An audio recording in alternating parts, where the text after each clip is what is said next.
Hi guys, scenthound here. Well, surprise, surprise. What we have here, Moschino.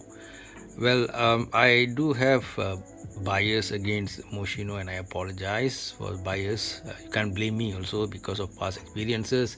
I sort of lumped it together with brands like Police, Calvin Klein, and Hugo Boss.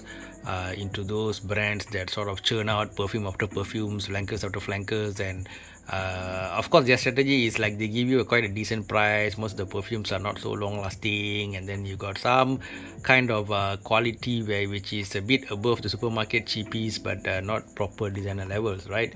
So make of that what you will.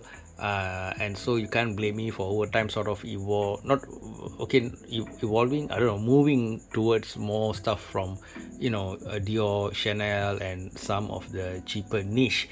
But then when you start going into expensive niche, then there's another kind of lack of value proposition there as well, you see. So there is some kind of a middle way to it.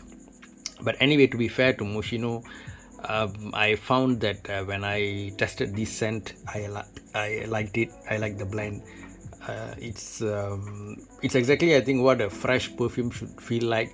Maybe I got a feeling this might be due to a certain reason. I'll get to it in a while. Sometime back when I was reviewing Issey Miyake's the Fusion, the Volcano one, the Laodicea, but with the blue bottle and a black, the black cap one. I started rambling on a bit about coconuts and their cultural value and how different people have different emotions. For example, Europeans might get a more tropical holiday vibe, whereas somebody from a more rural area in South Asia, they might associate it with more lower income people who might, or more traditional people who might slather lots of coconut oil on their hair, and that might not give them what they call it, luxury, or like the cool vibe that they're looking for in a perfume.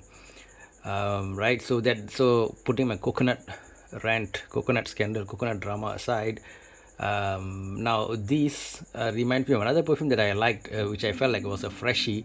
Tada, here, this perfume is famous for all the wrong reasons. I think I won't go into that. I think those who know can write down the story in the comment section, but I don't feel like going into it because it's not about the juice anyway, right? So we are all about the juice. Basically, this has mint and juniper berries, and I think that's what gives me that fresh vibe in this perfume. Amen Pure Shot by Thierry Mugler, okay, renamed from Pure Energy, by the way. And this has those two ingredients as well, okay. It's got a grapefruit, mint, lemon, lavender, juniper berries, amber, patchouli, woody notes, musk. And so the combination of mint and juniper, I think, give me the aura of freshness. And why is that? Is because see, lots of toothpaste they just eat lots of mint in them, especially back in the day. Nowadays you got lots more flavors, but back in the day it's all about mint. And so, like, when you're sleepy and you wake up in the morning, and the first thing you do is brush your teeth with that mint toothpaste, so you sort of associate that smell with that fresh morning feel. So subconsciously, if you just tell me, oh, this if a salesperson will tell me this perfume is basically your toothpaste, of course that doesn't sound sexy to you, like but if nobody tells you anything, and you're not like alert to the fact, you suddenly just spray it on and you feel like, oh, I got this very fresh light white band, this kind of nice. So taking away my knowledge of the toothpaste, I think this gave me that sweety, freshy, light, airy feeling. So yeah, for me it'd be kind of great for the summer early morning kind of a thing, for you to put a what in your step, put a what they call it, put something in your step, right? So yep, put a fizzle maybe in your step. So I kind of like it. So if you want something that is not very, how to say, controversial, something light and airy, fun, I think this is a great well-priced option to look at.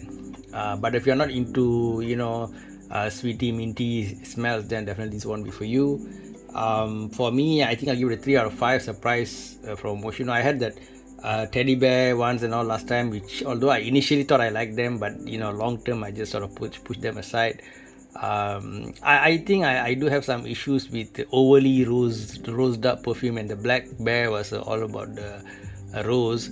But I do love rose, and they blend it though. then it's beautiful. But like raw heavy roses are a bit of a turn off for me, at least now. Okay.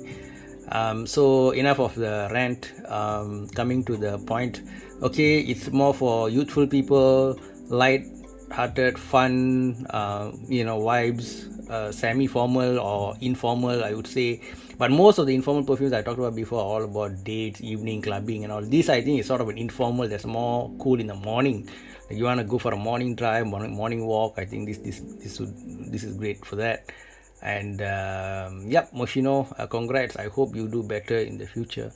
So I think I can give you about maybe 3 out of 5, I guess.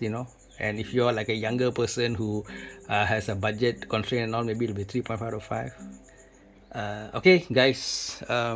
Yep. With that, bye bye from scenthound. Comment as usual. Take care. Stay safe. Much love. Bye bye.